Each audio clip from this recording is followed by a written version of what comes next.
मेरे प्यारे दोस्तों, नमस्कार। कैसे हैं आप? उम्मीद है कि आप सभी स्वस्थ होंगे, निरोग होंगे और अपने अपने कार्य में मस्त होंगे। दोस्तों, आज मैं आपको एक बड़े ही विचित्र टॉपिक से रूबरू कराने जा रहा हूं। दोस्तों, आपने देखा होगा कि आजकल जो ये मीडिया है, ये कुछ भी कर सकता है। ये विलन को हीरो बना देगा, डॉन बना देगा, उनको मसीहा बना देगा। ऐसा लगेगा कि इनसे महान तो कोई इस धरती पे पैदा ही नहीं हुआ है। ये किसी का भी किसी प्रकार से चरित्र चित्रण कर सकते हैं। ये हीरो को जीरो बना सकते हैं, जीरो को हीरो बना सकते हैं। ये जो चाहें वो कर सकते हैं। पीतल को सोना बना सकते हैं, सोना को पीतल बना सकते हैं। मीडिया आजकल अपने हिसाब से अपने अपने प्रतिमान गढ़ने में मस्त हो गई है और प्रतिमान गढ़ रही है। अभी अतीक, जो कि एक कुख्यात अपराधी था, 100 से ज्यादा मुकदमे थे, न जाने कितने लोगों को मारा, लूटा, परेशान किया, उसकी मौत हुई। और मौत से पहले भी भारतीय मीडिया, साथ ही साथ विदेशी मीडिया, अतीक को एक हीरो की तरह पेश कर रहा था। बीबीसी ने तो उसको क्रिमिनल दिखाया ही नहीं। बीबीसी ने तो ये लिखा कि Indian law maker killed with his brother, यानी कि he was a law maker. हाँ, लॉ मेकर तो था ही, क्योंकि सबका साथ सबका विकास, हर पार्टी से जुड़ा रहा और एमएलए एमपी बन के उसने इस मुकाम तक पहुंचा। तो साहब, ये चरित्र चित्रण जो है अतीक का, इन्होंने जो किया, उससे निकलकर कुछ बातें मेरे सामने आईं जो मैं आपके सामने रख रहा हूं। मीडिया से यह पता चला कि अतीक मजबूरी में अपराधी बना। वो बेचारा बड़ा मासूम था।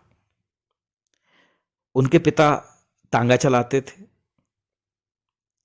तो पिता के अपमान का बदला लेने के लिए 17 साल की उम्र में उन्होंने चांद बाबा की हत्या की।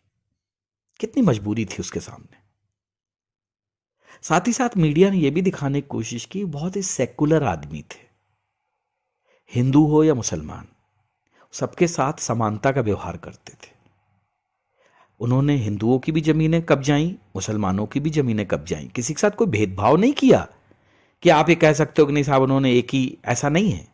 उन्होंने सबको एक ही समान निगाह से देखा। मीडिया ने यह भी बताया कि बहुत ही अदालत फ्रेंडली थे। उन्होंने कई अपने इंटरव्यू में कहा भी कि मेरे ऊपर 100 से ज्यादा मुकदमे हैं, 100-200 मुकदमे और चल जाएं तो मुझे कोई फर्क नहीं पड़ता। देखिए कितनी महान बातें हैं ये। यहां एक मुकदमे, 2 मुकदमे के चक्कर में आदमी पूरी जिंदगी अदालतों के चक्कर काट काट के मर जाता है। कहते नहीं कि लोग अदालतों के चक्कर लगाते लगाते लोगों के जूते घिस जाते हैं। और यहां पर इतना महान इंसान जो 100-200 मुकदमे, उसके लिए खेल हैं। और खेल हो क्यों ना। धन्यवाद है अपनी भारतीय न्यायिक व्यवस्था का कि 40 साल के अपराधी का कैरियर, जिसमें उसको एक बार भी सजा नहीं हुई, सजा अभी कुछ दिनों पहले हुई आजीवन कारावास की, और सजा न होने की वजह से ही वो एमएलए एमपी बनते रहे। तो साहब वो बड़े अदालत फ्रेंडली थे, ये भी हमें मीडिया ने बताया। और जैसे मैंने बताया कि उन्होंने सबका साथ सबका विकास किया। वो अपना दल से लेके, बसपा से लेके, सपा से लेके, हर पार्टी से जुड़े रहे। हर पार्टी का उन्होंने सम्मान किया, हर पार्टी के नेताओं का सम्मान किया, हर पार्टी के नेताओं को भी वो कृतज्ञ करते रहे। अब इससे ज्यादा अपना सबका साथ सबका विकास और कहां मिलेगा। ये तो मोदी जी बेकार में कहते रहते हैं सबका साथ सबका विकास, और सबका विश्वास भी उनके साथ था। हर पार्टी उनके साथ जुड़ी रही। आप देखिए उनके जाने के बाद में जिस तरीके से संपूर्ण विपक्ष त्राहि त्राहि कर रहा है, चीत्कार बना कर रहा है, तो इससे पता चलता है कि वो कितने जो है लोकप्रिय इंसान थे। सबका साथ सबका विकास और सबका विश्वास उन्होंने जीत लिया था। साथ ही साथ वो जनसंख्या नियंत्रण पर भी विश्वास रखते थे। उन्होंने अपने जीवन काल में 100-150 से ज्यादा लोगों को जो है इस धरती से विदा किया, इस धरती की जनसंख्या कम की। तो क्या इसके लिए उनको मतलब जो है हम एक अच्छा इंसान ना बोलें? भाई, उन्होंने कम से कम इस पापी धरती पर रहने से कुछ लोगों को अगर मुक्ति दे दी तो क्या बुरा किया है? तो मीडिया जो है अगर उनकी तारीफ कर रही है तो इसमें हमें कोई बुरा नहीं मानना चाहिए। और जैसा कि मीडिया बता रही कि बहुत बड़े समाज सेवक थे, उन्होंने अपने कई पुराने उनके इंटरव्यू भी चलाए जा रहे हैं, जिससे पता चल रहा है कि सच्चे समाज सेवक थे।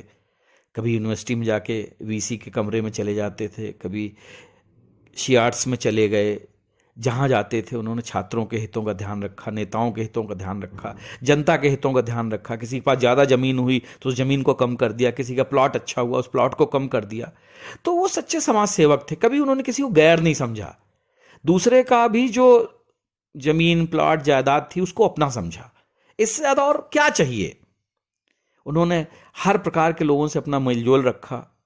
और अभी तो बात निकल के आ रही है कि भारत पाक मैत्री के संबंध में भी उनके आईएसआई से भी रिश्ते थे। तो ये तो बहुत अच्छी बात है। अगर हमारी सरकार रिश्ते नहीं बना पा रही है और अगर एक अकेला इंसान इस प्रकार के रिश्ते मेंटेन कर रहा है तो बहुत अच्छी बात है। तो साहब, मीडिया जो है जिसको जो चाहे वो बना दे। कोई अपराधी हो उसको ये महान बना सकती है, कोई महान इंसान हो उसको अपराधी बना सकती है। मीडिया के हाथ में बहुत बड़ा टूल है। और ये मीडिया की ताकत कह लो या हमारे देश की जनता का लालच, कि जिसके चलते अतीक अहमद के 40 साल का जो साम्राज्य था, आतंक का साम्राज्य, उसके बावजूद वो एमएलए एमपी बनता रहा। तो इसके लिए अतीक अहमद की कोई गलती नहीं है, ये गलती हमारे देश के वोटरों की है, जिसने उन्हें फर्श से अर्श तक पहुंचाया, अपना नेता बनाया, अपना रहनुमा बनाया, अपना लीडर बनाया। ये बिना जाने हुए कि आरी आरी होती है, वो आपके हाथ में है तो हाथ की रहेगी, और जब चलने लगती है तो वो ये नहीं देखती कि पेड़ आपके घर का है या पेड़ बाहर का है, वो काटती रहती। लेकिन चूंकि जनता ने उसको वोट देकर एमएलए एमपी बनाया, इसी एमएलए एमपी बनने की वजह से कई निरपराधों की हत्या हुई और बड़े बड़े राजनेता जो हैं उनके चरणों में जाके शीश नवाते रहे। तो ये हमारे भारतीय संविधान की खूबसूरती कही जाए, या हमारे कानून का नाकारापन कहा जाए, या हमारे अदालतों की निष्क्रियता कही जाए कि जिसमें 100 से ज़्यादा मुकदमे लगने के बाद भी सजा नहीं हो पाती है, और या फिर हमारे लोकतंत्र के वोटरों का लालच कहा जाए कि जो ऐसे लोगों को वोट दे के नेता बनाते हैं। अब विचार आपको करना है। जय हिंद, जय भारत।